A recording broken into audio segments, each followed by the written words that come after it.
கர்த்தருக்கு ஸ்தோத்திரம். இந்த நாளிலும் கர்த்தர் உங்களோடு கூட பேச இருக்கும் கர்த்தருடைய வார்த்தை உபாகமம் 23:14. உன் தேவனாகிய கர்த்தர் உன்னை ரட்சிக்கவும் உன் சத்துருக்களை உனக்கு ஒப்பு கொடுக்கவும் உன் பாளையத்திற்குள்ளே உலாவிக் கொண்டிருக்கிறார்.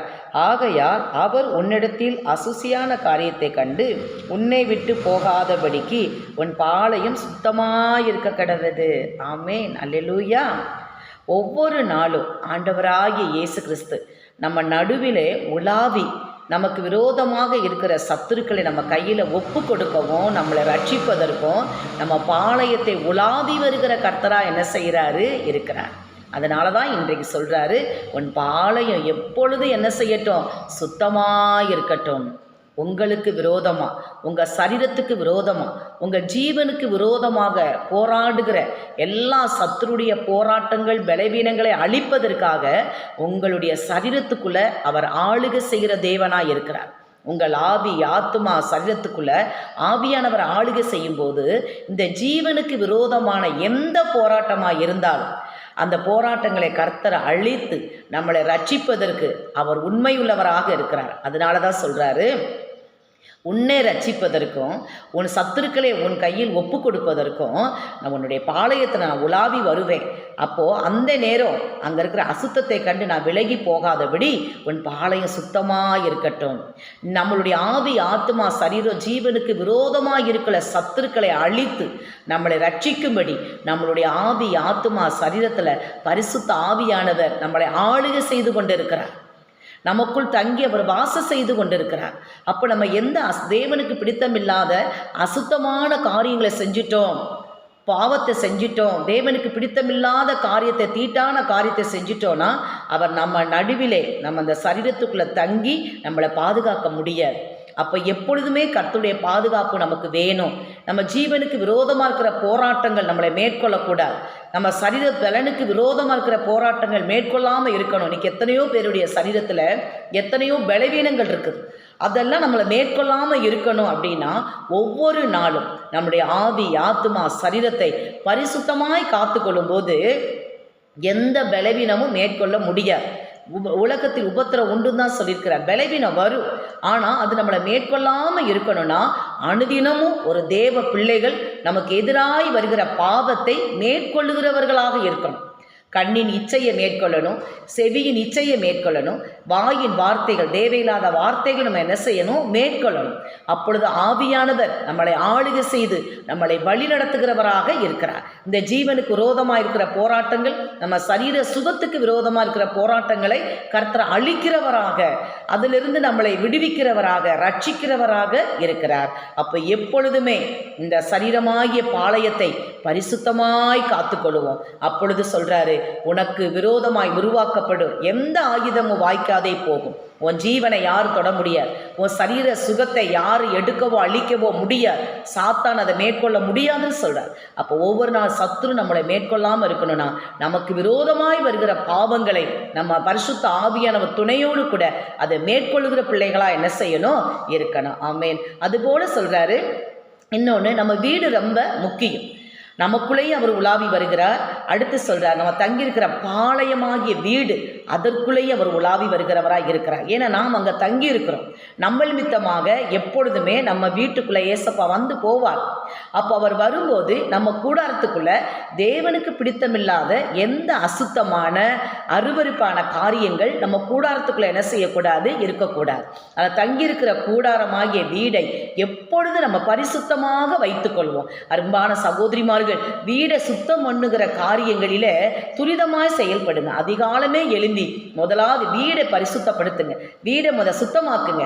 எப்படி அதிகாலமே எழும்பி நீங்க தேவ சமூகத்தில் அமர்ந்து நீங்க ஜெபிக்கிறீங்களோ, உங்களுடைய பரிசுத்தத்துக்காக தேவ சமூகத்தில் நின்று காத்திருந்து ஜெபிச்சு அதெல்லாம் பெற்றுக்கொள்றீங்க. உங்களை மாத்திரம் உங்க சரீரத்தை மாத்திரம் பரிசுத்தமாக காத்து கொண்டால் போதாது, நீங்கள் தங்கியிருக்கிற கூடாரமும் ரொம்ப சுத்தமாக என்ன செய்யணும், இருக்கணும். நீங்களும் பரிசுத்தமாக இருக்கணும். நீங்கள் தங்கியிருக்கிற கூடாரமும் எப்படி இருக்கணும், சுத்தமாக இருக்கணும். அப்போ தான் அதில் எந்த அருவருப்பான காரியங்கள் உள்ள என்ன செய்யாது, வராது. அன்பான தெய்வ பிள்ளைகளே, இன்னைக்கு ஒரு சில சகோதரிமார்கள் வீடை சுத்தமாக வச்சுக்கிடுவாங்க. ஒரு சில சகோதரிமார்கள் ஏனோதானோன்னு வீடை என்ன செஞ்சுருப்பாங்க, சுத்தம் பண்ணாமல் க்ளீன் பண்ணாமல் போட்டிருப்பாங்க. அது நமக்கு வந்து போகிறதுக்கு, மற்றவங்க வந்து போகிறதுக்கு அது கொஞ்சம் அருவருப்பாக என்ன செய்யும் இருக்கும். அதனால அனுதினமும் ஒரு தேவ பிள்ளைகளுடைய வீடு சுத்தமா இருக்கணும். ஏன்னா பரிசுத்த ஆவியானவர் உலாவுகிற வாசஸ்தலம். நான் ஜெபிக்கிற இடத்துல ஆவியானவர் வருவார். அப்ப நீங்க ஜெபிக்கிறீங்க, அந்த கூடாரத்துல நீங்க ஜெபிக்கிறீங்க. அதனால எப்போ உங்க கூடாரத்தை பரிசுத்தமா வச்சுக்கோங்க. அது ஆவியானவர் வந்து போகிற இடமா என்ன செய்யுது, இருக்குது. அது போலதான் சபையுமே பரிசுத்தமாக இருக்கணும். சபைக்குள்ளே அவர் உலாவுகிறார். அவர் வந்து நம்ம ஆராதனை வேலையில், ஜெபிக்கிற வேலையில் அவர் நம்ம நடுவில் வந்து வாசம் செய்கிறதுனால, இந்த சபையை சுற்றில் அவர் உலாவி வருகிறதுனால, சபையின் நடுவில் தங்கியிருக்கிறதுனால நம்ம சபையை எப்பொழுது பரிசுத்தமாக சுத்தமாக வைத்து கொள்ள வேண்டும். அது மாத்திரமல்ல, சபைக்குள் வந்து ஆராதனை செய்யும் போது, அவரை தொழுது கொள்ளும் போது பரிசுத்த அலங்காரத்தோடு, ஒரு பயத்தோடு, நடுக்கத்தோடு தொழுது கொள்ளணும். அபாத்திரமாக யார் தேவ சமூகத்துக்கு வரவே கூடாது. அசுத்தத்தோடு வரக்கூடாது. ஏன்னா நம்ம ஆராதிக்கிற தெய்வம் பரிசுத்தமான தெய்வம். அவர் பாவங்களை பாராத சுத்த கண்ணர். அவர் தேவ ஆலயத்துக்குள்ள வந்து தேவனை ஆராதிக்கும் போது எப்பொழுதுமே பரிசுத்த சிந்தையோடு, பரிசுத்த எண்ணங்களோடு, ஒரு பயபக்தியோடு வந்து தேவனை என்ன செய்யணும், ஆராதிக்கணும். பரிசுத்த அலங்காரத்தோடு தொழுது கொள்ளணும். நாம் இங்கே செய்கிற ஆராதனைகள், ஜெபங்கள் எல்லாம் தேவனுக்கு பிடித்தமான ஒரு காரியமாக இருக்கணும். அவர் விரும்புகிற ஆராதனையாக, அவர் விரும்புகிற ஜெபமாக என்ன செய்யணும், இருக்கணும். நாம் தேவனுக்கென்று செய்கிற ஒவ்வொரு ஆராதனைகள், ஜெபங்கள், பலிகள் அனைத்துமே அது தேவனுக்கு பிடித்தமான ஒரு காரியமாக என்ன செய்யணும், இருக்கணும். அப்போ தேவன் வந்து உலாவுகிற இடம் திருச்சபையா இருக்கு. அடுத்து நம்ம தங்குகிற கூடாரமா இருக்கு.